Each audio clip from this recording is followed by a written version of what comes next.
Single dad burns his hand saving the CEO's daughter from a blazing elevator. Days later, Ethan Miller wiped the sweat from his brow as he polished the chrome-plated floor of the 87th level in the towering Nexus Corporation headquarters. The building, a gleaming testament to interspecies cooperation on Earth's first truly cosmopolitan colony, housed over 30 different alien species working together in what politicians called the greatest experiment in galactic harmony. For Ethan, it was just where he mopped floors to feed his son. Maintenance staff to level 42, emergency protocols engaged, the building's AI announced, its melodic voice betraying no urgency despite the flashing amber lights that suddenly bathed the corridor. Ethan's comm unit buzzed. Miller, you're closest. Some kind of electrical fire in the executive lift bank, his supervisor barked. On it, Ethan replied, already sprinting toward the service elevator. As the doors opened on level 42, chaos greeted him. Smoke billowed from the sealed executive elevator doors, while a crowd of aliens, mostly blue-skinned Ceralidians in expensive business attire, gestured frantically with their four-fingered hands. My daughter, a striking Ceralidian female in an impeccably tailored suit, grabbed Ethan's arm. She's trapped inside. Ethan assessed the situation in seconds. The building's automated systems had locked down the elevator to contain the fire. Standard procedure, but deadly if someone was inside. How old? Ethan demanded. 6 cycles, the Ceralidian answered, her normally composed features twisted with fear. Please, human, she's all I have. 6 cycles, about the same age as Ethan's son Connor. Without hesitation, Ethan grabbed the emergency kit from the wall and pulled out the manual override tool. The display panel showed the elevator stuck between floors, its temperature rising rapidly. Stand back, he shouted, jamming the tool into the door seam. As the doors reluctantly parted, a wave of heat blasted his face. Through the smoke, he could see the top of the elevator car just below the floor level. Inside, huddled in the corner, was a small Ceralidian girl, her turquoise skin ashen with fear, wearing a bright orange dress that stood out against the smoke. Hey there, Ethan called, trying to keep his voice steady. I'm going to get you out, okay? The girl looked up, her sky blue eyes wide with terror. Ethan wedged himself into the gap and reached for the emergency hatch on top of the elevator.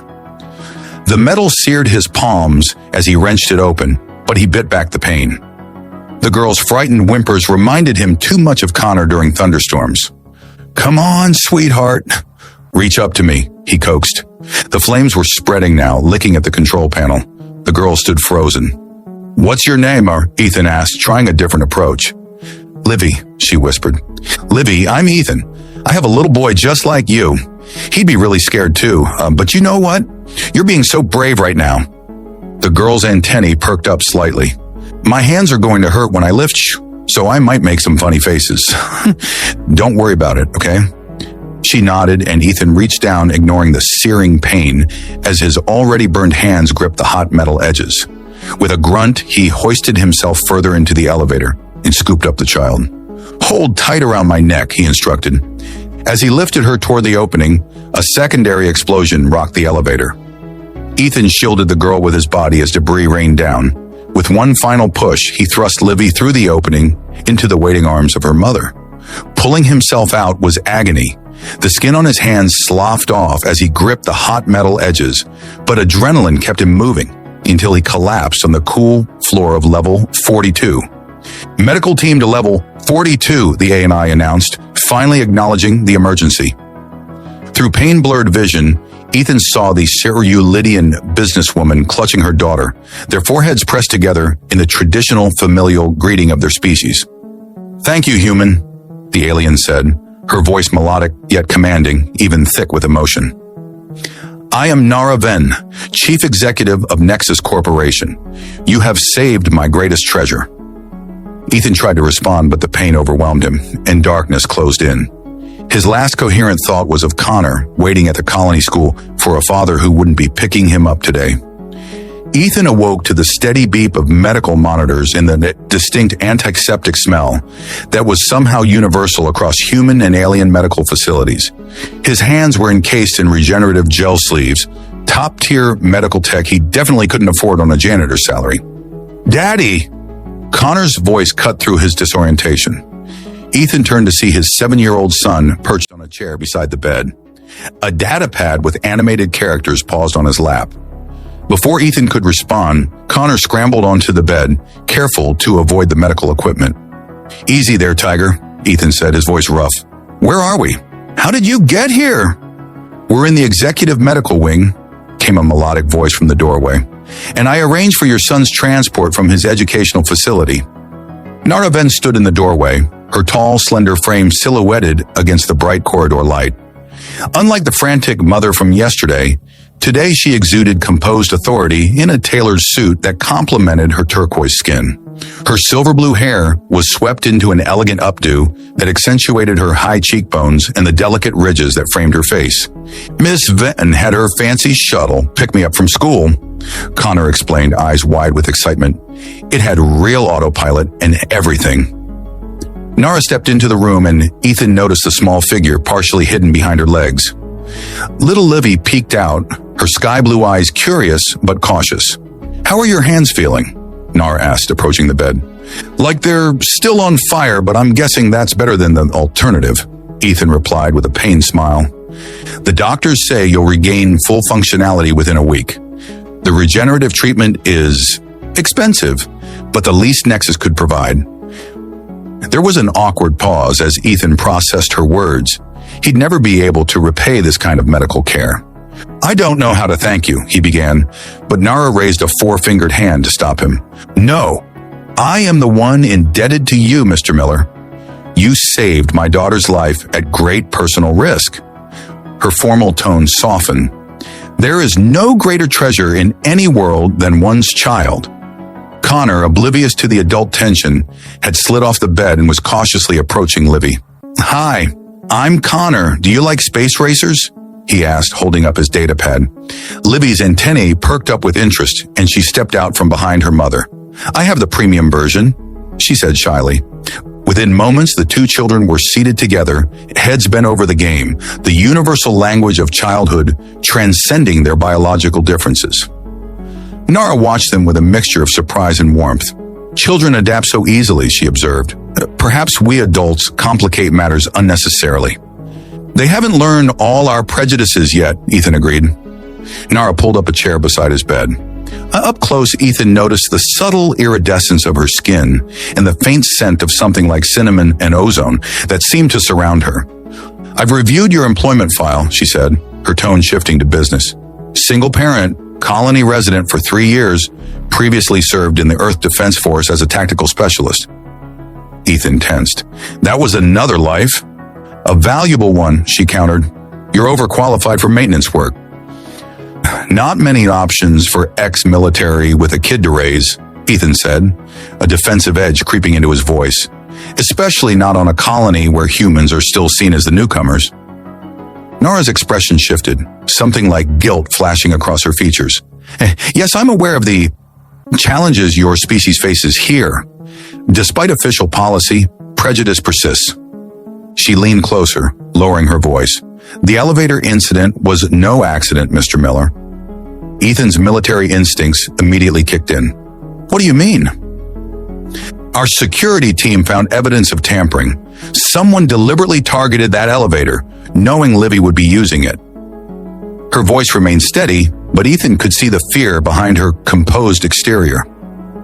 "There have been threats. Corporate rivals who believe a half-human child would be a more suitable heir to Nexus." "Half-human?" Ethan couldn't hide his surprise. Nara's gaze dropped to her hands. "Livy's father was human. He died before she was born, in an accident that I don't believe was anything but." The revelation hung in the air between them. Ethan glanced at Livy, noticing for the first time the subtle human characteristics in her features. The shape of her nose, the curve of her smile as she laughed at something Connor said. "I have a proposition," Nara continued. "I need someone I can trust to protect my daughter. Someone outside my corporate circle, someone with tactical experience, someone who understands what it means to protect a child at all costs." "You want to hire me as security?" Ethan asked incredulously. "I want to hire you as Livy's personal guardian, officially as her tutor in human culture. It would mean a significant pay increase, private quarters in the executive residence level, and the best educational opportunities for your son. Their eyes met, and Ethan felt an unexpected current between them. Not just the tension of their situation, but something more primal, a recognition between two parents fighting to protect their children in a dangerous world. Why trust me? He asked softly. You barely know me. Nara's lips curved into a slight smile. Because when that elevator was burning, you didn't see the heir to Nexus Corporation. You saw a child who needed help. That tells me everything I need to know about your character. This is where we're going to live? Connor's jaw dropped as they stepped into the executive apartment.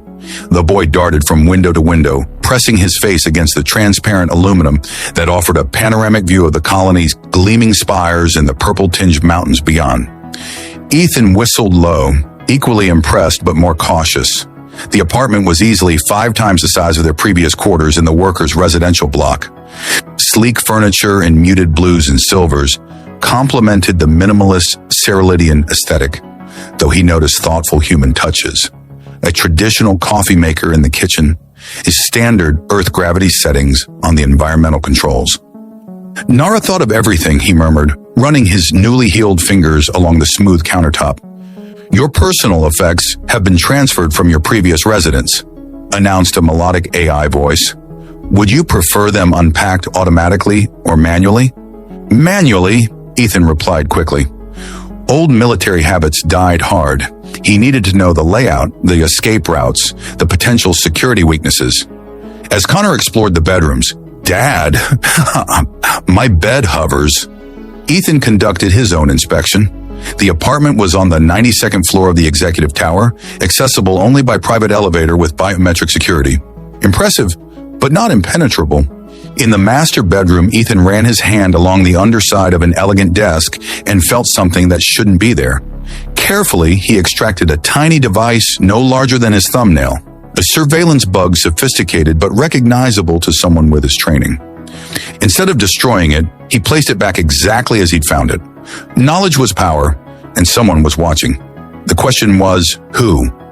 A chime announced a visitor. The door slid open to reveal Nara, dressed more casually than he'd seen her before, in a flowing tunic that accentuated her slender form. Are the accommodations satisfactory? She asked, stepping inside. They're incredible, Ethan admitted. Too incredible for a former janitor. Nara's lips curved into a slight smile. Your title is now Cultural Integration Specialist, with a focus on security protocols. The salary and accommodations reflect your position in my daughter's life. She moved closer, lowering her voice. Have you found any unexpected additions to your quarters? Ethan raised an eyebrow. 3 so far. 1 in the bedroom, 1 in the kitchen, 1 by the main entrance. 4, she corrected. The bathroom as well. You knew. I suspected. My board of directors insists on oversight of all my decisions. Her expression hardened. Particularly those involving humans. Connor burst into the room, interrupting their conversation. Miss Venn, can Livy come play? My room has a holographic ceiling with stars. Nara's formal demeanor softened instantly. She's finishing her studies, but perhaps later this evening. She knelt to Connor's level. Would you like to join her for dinner in our residence? We're having traditional Cerulean cuisine. Connor's eyes widened. Is it the blue stuff that makes your tongue tingle? The cafeteria served that once. Indeed, Nara laughed, a melodic sound that Ethan found unexpectedly appealing. Though I assure you, our chef prepares it much better than your cafeteria.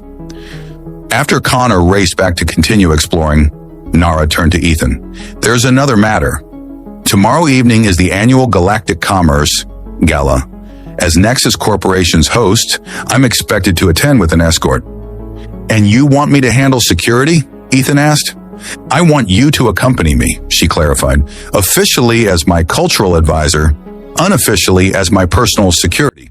The most influential beings in the sector will be present, including those who might wish harm to Livy. Ethan frowned. Won't it seem strange bringing your janitor as your +1?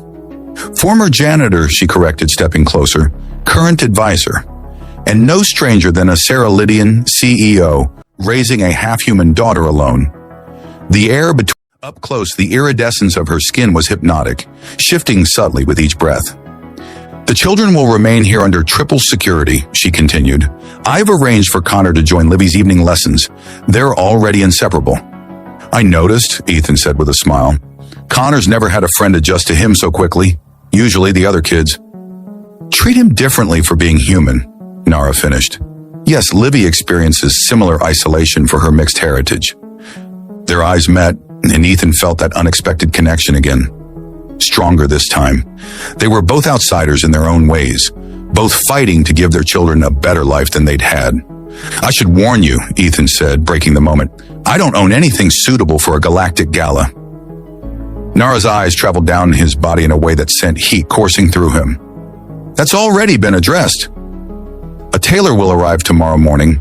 Her lips curved in a smile that could only be described as mischievous. I took the liberty of providing your measurements from your medical scan. Ethan raised an eyebrow. Thorough? I'm known for my attention to detail, she replied, her tone carrying a hint of something that wasn't entirely professional. As she turned to leave, her hand brushed his, a touch that lingered just a moment too long to be accidental. The contact sent a jolt through Ethan's body that had nothing to do with alien biology and everything to do with the primal recognition between two adults who'd been alone too long. Until tomorrow then, she said softly. After she left, Ethan stood motionless, his skin still tingling where she'd touched him. He glanced at the spot where he knew the surveillance device was hidden and smiled grimly. Let them watch. They'd see nothing but a cultural advisor preparing for a gala. What was happening between him and Nara, whatever this tension was, that would remain private. For now. Ethan tugged at the collar of his formal attire, a midnight blue suit cut in the latest Terran Cerulean fusion style. The tailor had arrived that morning as promised, bringing fabrics Ethan couldn't afford on a year's janitor salary.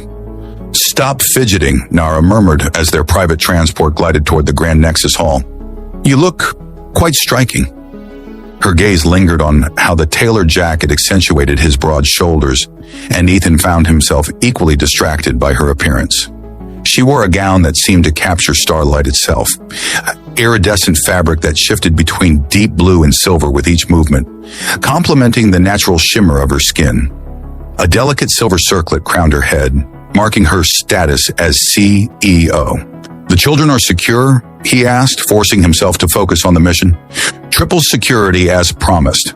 My most trusted guards plus automated systems. She touched a small device at her wrist. And this alerts me instantly if anything changes. The transport docked at the private entrance to the Grand Nexus Hall.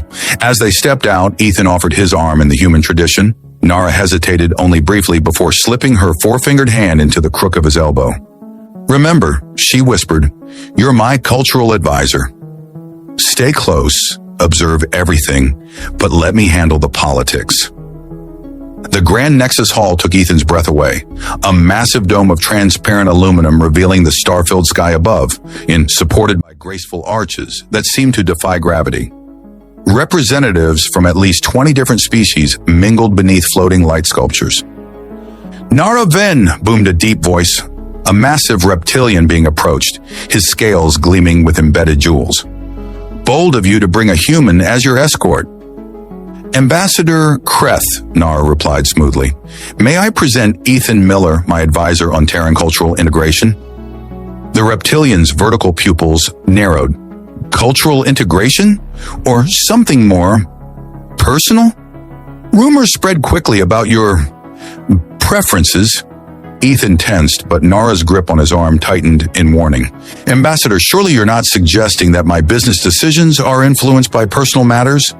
Her tone remained pleasant, but Ethan detected the steel beneath.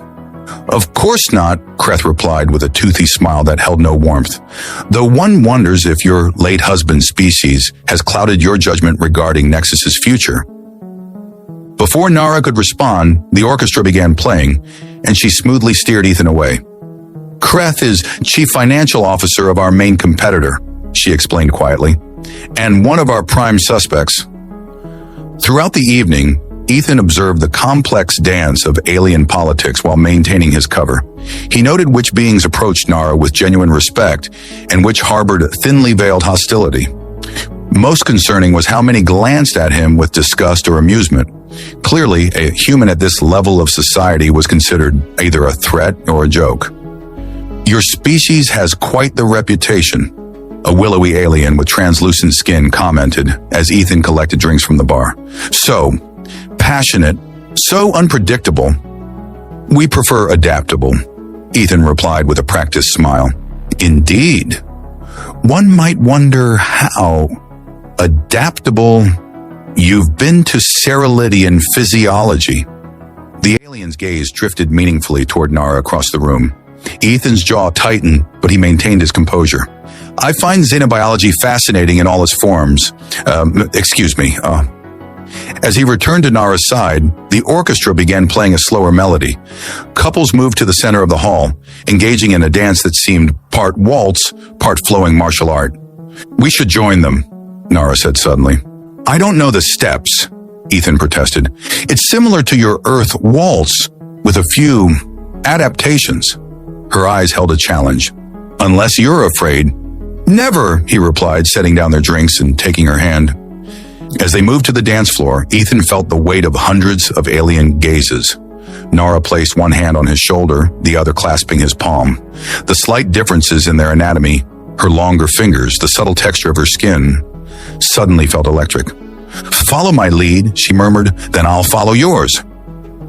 They began moving to the ethereal music, Nara guiding him through the unfamiliar patterns.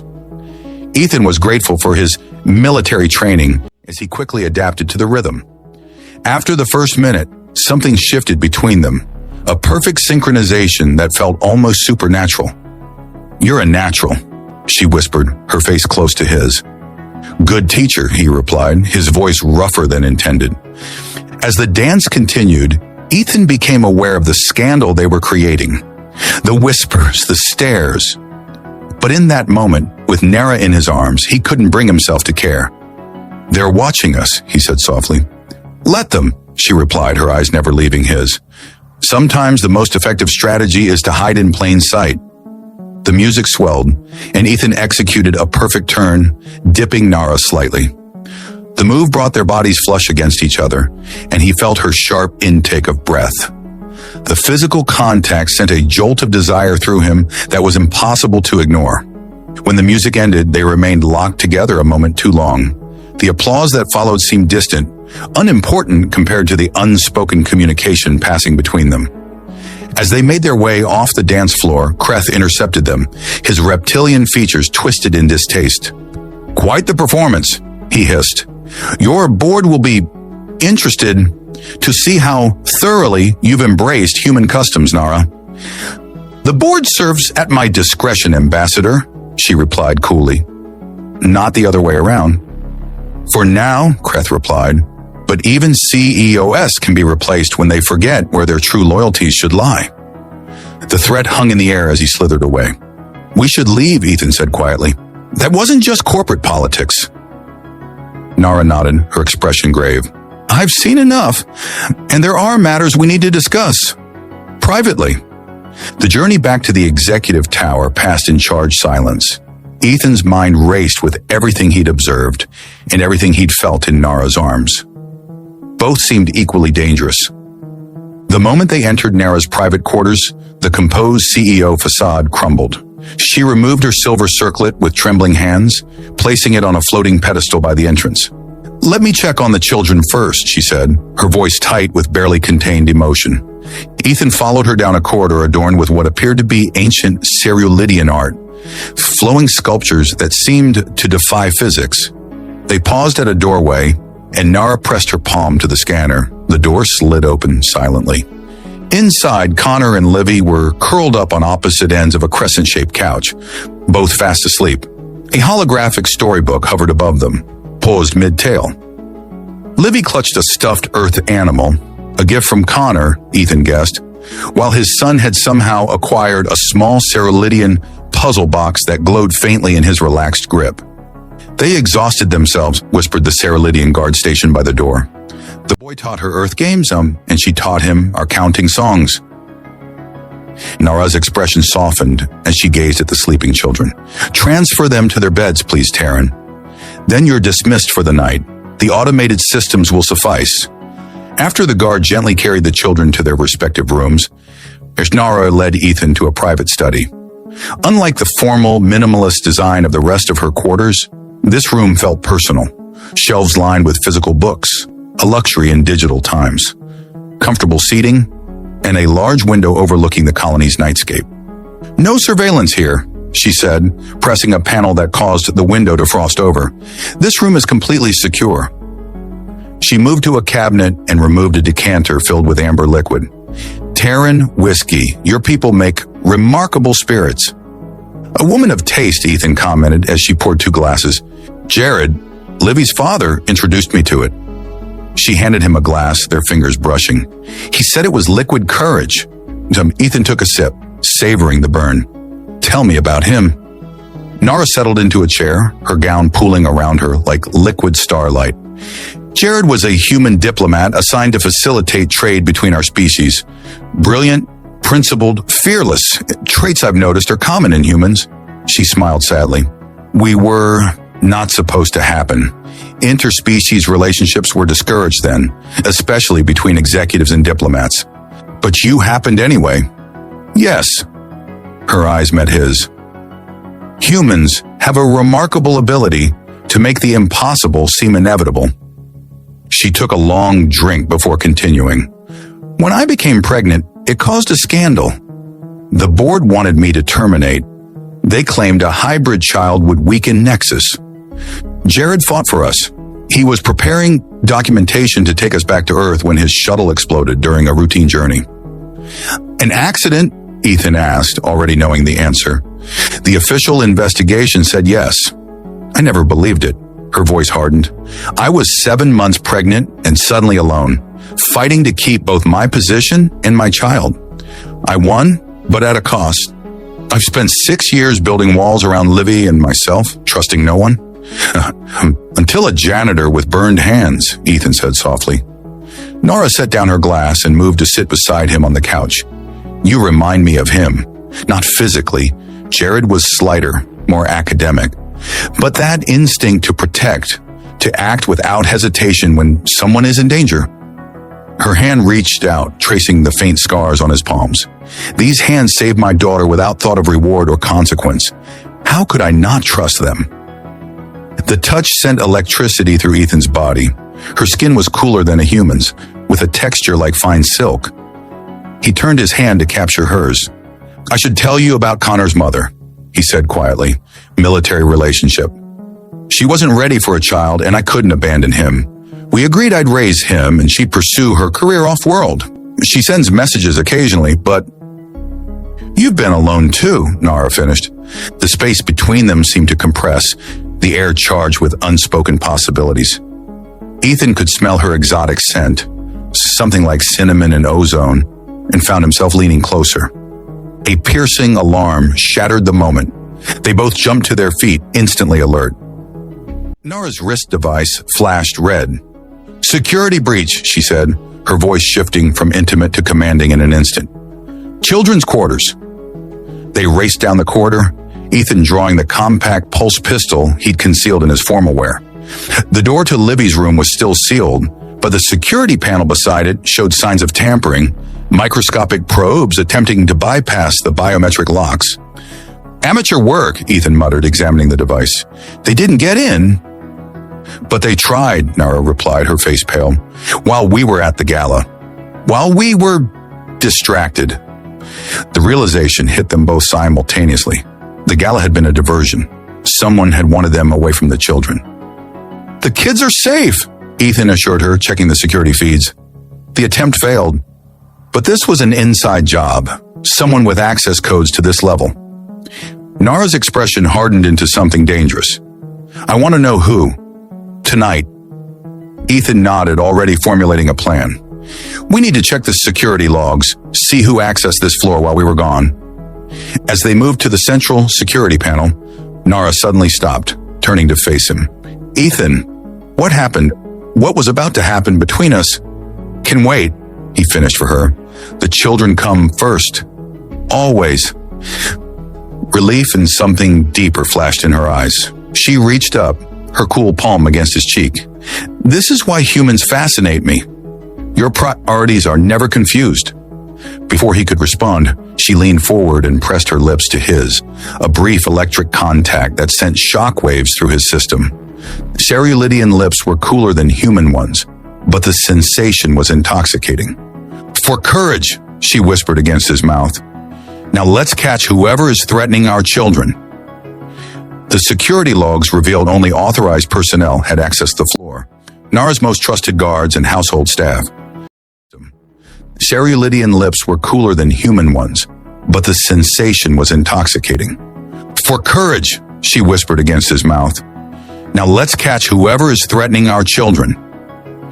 The security logs revealed only authorized personnel had accessed the floor. Nara's most trusted guards and household staff. But one name appeared during an unusual time slot. Taryn, the guard who had been watching the children. He was supposed to be on break then, Nara said, her voice tight. And look, he accessed the main security hub right before returning to duty. Perfect opportunity to plant the bypass device, Ethan concluded. Where is he now? A quick check of the system showed Taryn had left the building immediately after being dismissed. Too convenient, Ethan muttered. He knew we'd check the logs. Nara's eyes narrowed. Taryn has served my family for years if he's involved. Then someone got to him, Ethan finished, and we need to find out who. They shared a look of determination, the interrupted moment of intimacy not forgotten but channeled into a shared purpose, protecting their children at all costs. Are you sure this will work? Nara asked, her voice barely above a whisper as they finalized their plan in her secure study. Dawn was breaking over the colony, painting the sky in shades of lavender and gold. Neither of them had slept, spending the night analyzing security footage and in developing their strategy. It's our best option, Ethan replied, studying the holographic layout of Nexus Tower. We publicly announced we're moving the children to the corporate retreat facility for their safety. It's isolated, minimal staff, the perfect target.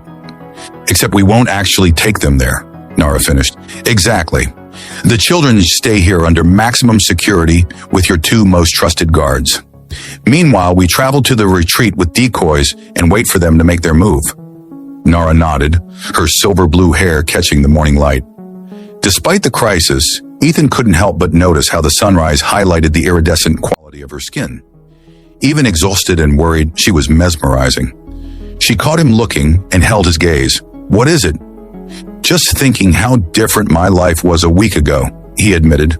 Mopping floors, worrying about rent, trying to be both parents for Connor. Do you regret it? Saving Livy? Everything that's happened since. Ethan moved closer, taking her hand. Not for a second. The touch sparked that now familiar electricity between them.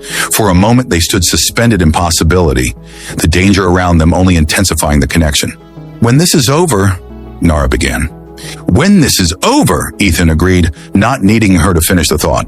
They reluctantly separated to set their plan in motion. Within hours, the official announcement went out. Due to security concerns, the CEO's daughter and her human companions would be relocating to the Nexus Mountain Retreat. Transport was scheduled for mid-afternoon, while the decoys, two security officers with holographic disguises, prepared for the public departure. Ethan and Nara made arrangements to leave secretly an hour earlier. They would arrive at the retreat first and prepare the trap.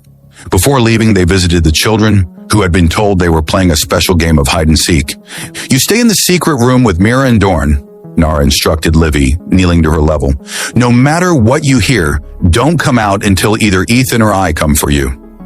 Like a mission? Connor asked excitedly. Dad used to tell me about his missions. Exactly like a mission, buddy.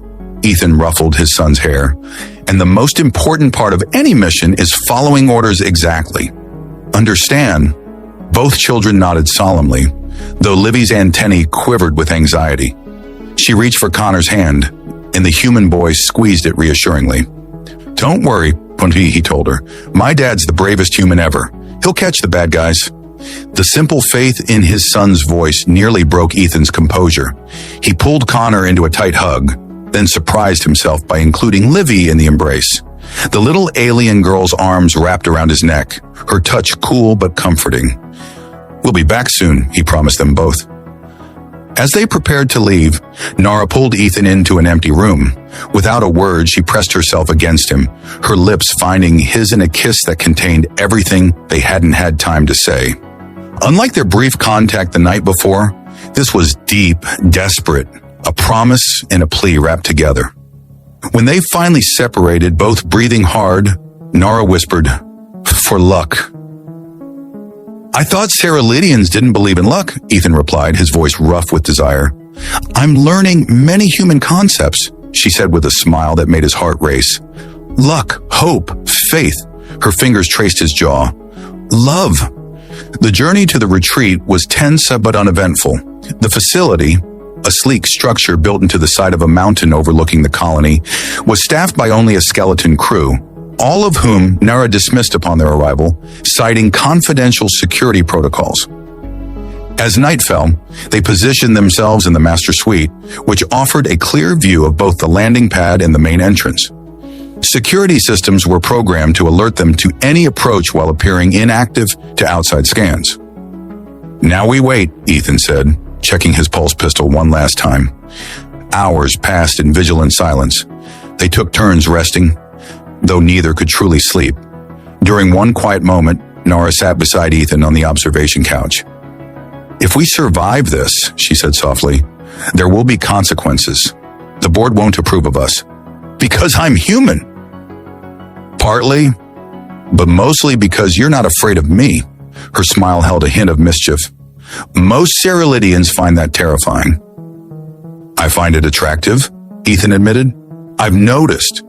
Her hand found his in the darkness. Cerulidian bonding is typically a pragmatic affair. Political alliances, genetic compatibility, corporate mergers. Sounds romantic, Ethan teased. It isn't. But we're taught it's logical. She turned to face him fully. "Jared showed me there could be more.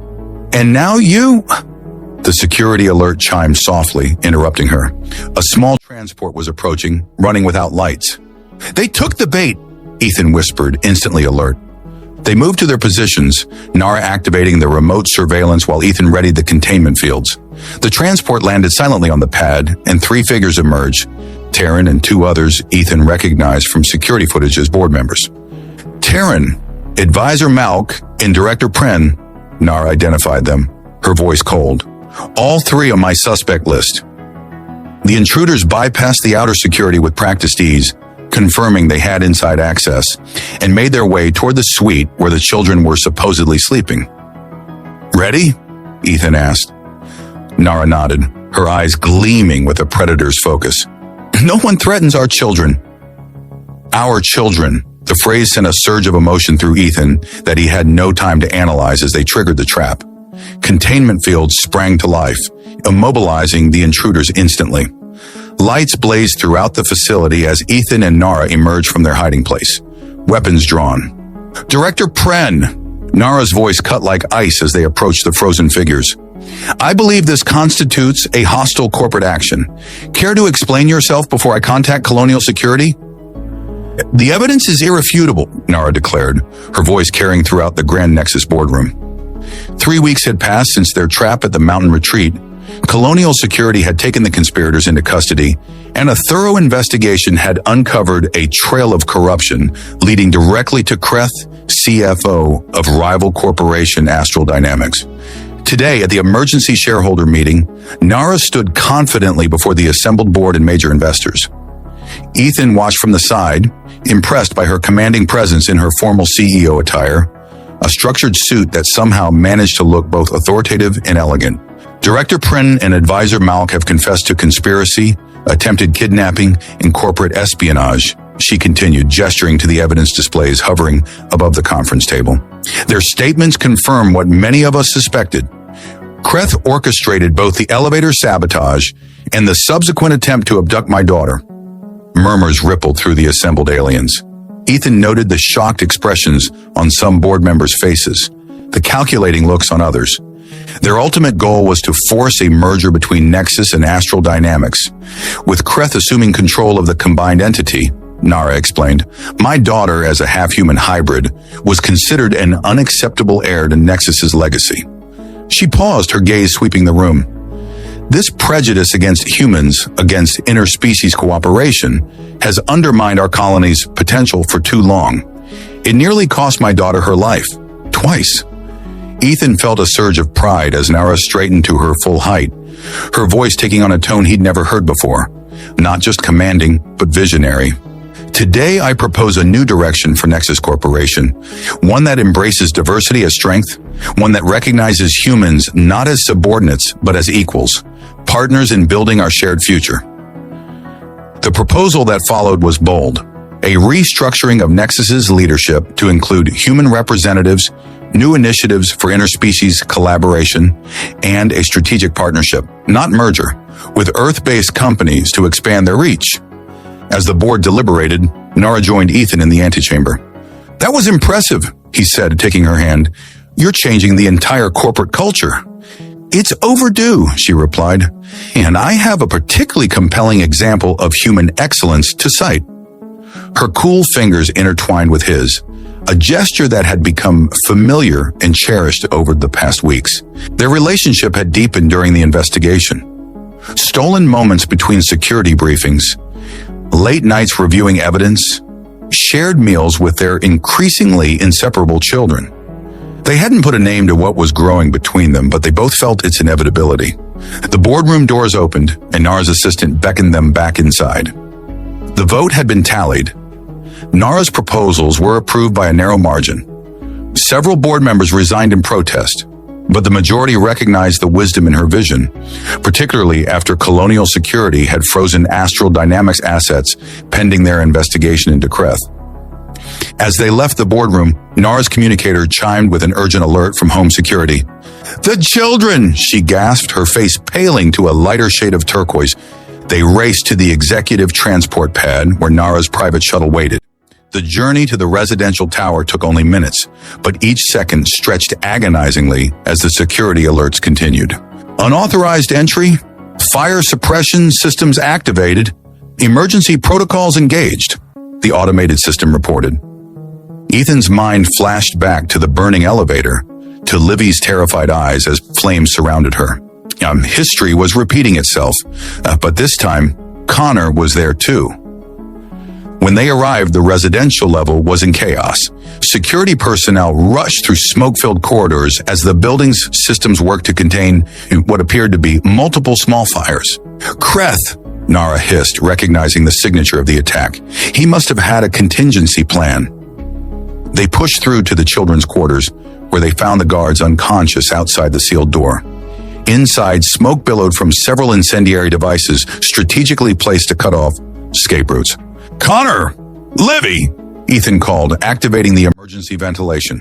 A small voice responded from the panic room. Not Livy's or Connor's, but the household AI. "The children are not in the secure room, Mr. Miller. They evacuated through the maintenance shaft when the first device activated." "Smart kids," Ethan muttered, pride mingling with fear.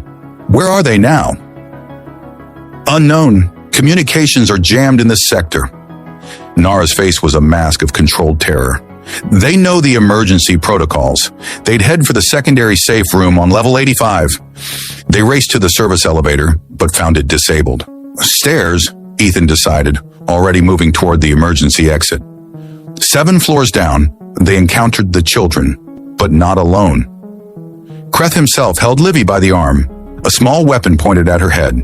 Connor stood defiantly in front of them, his small body positioned protectively despite the obvious danger. "Let her go," the human boy demanded, his voice steady despite his fear. "My dad's coming, and he's going to kick your scaly butt." Kreth hissed in amusement. "Such spirit. Perhaps we should keep you as a pet when this is over." "Let the children go, Kreth," Nara called, her voice echoing in the stairwell. "Colonial Security already has your associates. It's over." The reptilian alien's vertical pupils narrowed. "Nothing is over while you and your abomination live. Nexus belongs to pure Cerealidians, not human lovers and half-breeds." Ethan assessed the situation with military precision. Kreth was focused on Nara, the weapon trained on Livy. Connor was directly in the line of fire, but also blocking Kreth's escape route. Their eyes met across the distance, father and son, and Ethan saw something in Connor that made his chest swell with pride. The same instinct that had driven him to pry open burning elevator doors without thought for himself. With a sudden movement, Connor stomped hard on Kreth's foot and grabbed Livy's hand, pulling her toward him as the alien roared in pain and surprise. The weapon discharged, missing both children but igniting a decorative panel on the wall. Ethan lunged forward as flames erupted, tackling Kreth while Nara rushed to the children. The reptilian alien was stronger than he looked, his scales providing natural armor against Ethan's blows. They grappled dangerously close to the spreading fire. "Dad!" Connor shouted. "The ceiling!" Ethan glanced up to see the fire suppression system directly above them. With a powerful shove, he forced Kreth under the sensor, just as Connor hit the manual override. Freezing suppressant foam rained down, instantly hardening around the reptilian's cold-blooded form and immobilizing him. The danger neutralized, Ethan turned to find Connor and Livy clinging to each other, both shaken but unharmed. Nara enveloped them in her arms, her eyes meeting Ethan's over their heads with a look of profound gratitude and something deeper. Later, after colonial security had taken Kreth away and medical teams had treated them for minor smoke inhalation, the four of them gathered in Nara's secure study. The children, exhausted from their ordeal, had fallen asleep on the couch, Livy's head on Connor's shoulder, his arm protectively around her. "Like father, like son," Nara said softly, watching them. He didn't hesitate to protect her. "That's the Miller way," Ethan replied with a tired smile. "Rush into burning buildings. Ask questions later." Nara moved closer, her cool hand finding his. "I've been asking myself what Jared would think of all this. Of us, and I think he would approve. He always believed humans and Ceruleans were stronger together." Her eyes held his. "I know I do." Ethan pulled her gently into his arms. "So what happens now, CEO Venn? Where do a human janitor and his son fit into your corporate restructuring?" "Former janitor," she corrected with a smile. "Current head of security and—" She hesitated, then continued softly. "Life partner, if you're amenable to Cerulean bonding traditions." "I might be persuaded," Ethan murmured, lowering his lips to hers. "Especially if they involve more of this." Their kiss deepened, a promise of the night to come when the children were safely in their beds. Two different species, two different worlds, finding in each other the missing piece they hadn't known they were seeking. When they finally separated, Nara rested her forehead against his in the traditional Cerulean gesture of intimate connection. "You know," she whispered, "there's an old Cerulean saying, 'Fire reveals the true nature of all beings.' I think your earth hands prove that true." Ethan looked down at his palms. The faint scars a reminder of the burning elevator that had changed everything.